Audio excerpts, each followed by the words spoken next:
Because in some sense, it's the father's role to serve as the antithesis of that maternal overprotection. So a woman is extremely bonded with her infant, say between 0 and 9 months, and the infant is utterly helpless.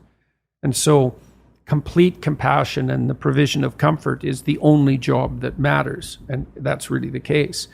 And then the woman has to switch gears to some degree. The mother has to switch gears as the child starts to become more mobile, fundamentally, and more independent.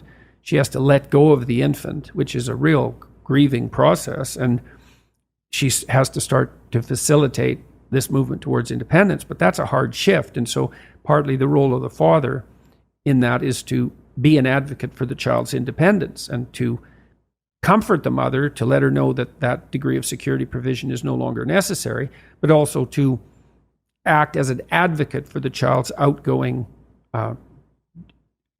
desire. And so it's the Oedipal situation is not only the mother, it's also, say, the weak father, but then it's also the child. So you can imagine, because Jung believed that these negotiated agreements were relational.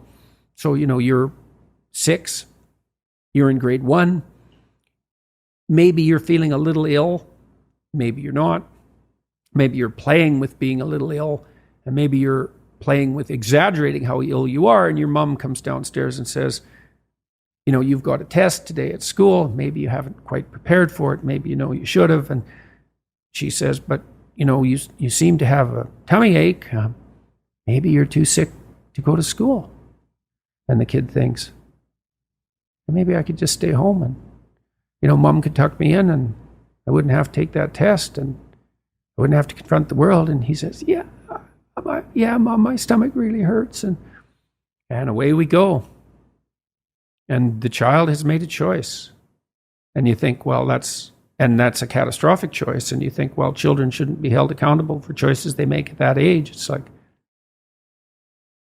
the child could say, Mom, you don't have to worry about me. I'm going to get up and go do this. And that's choice. And that's the right choice. So these are always chicken and egg problems, obviously, but that fleshes out the complexity of the situation. If you're being enticed down a pathological road, you can accept or reject the invitation. Now, some people are better at enticing and some people enforce it more harshly. And, there's all sorts of individual variability in situations like this. But just because you're offered the bait doesn't necessarily mean that you have to take it. So, and I'm not a determinist. I do believe that people have free will, whatever that means. That's a murky subject and it gets complicated the more you look at it, but whatever. It's still a good shorthand way of describing the fact that we seem to be cursed with responsibility for our own destiny, at least to some degree.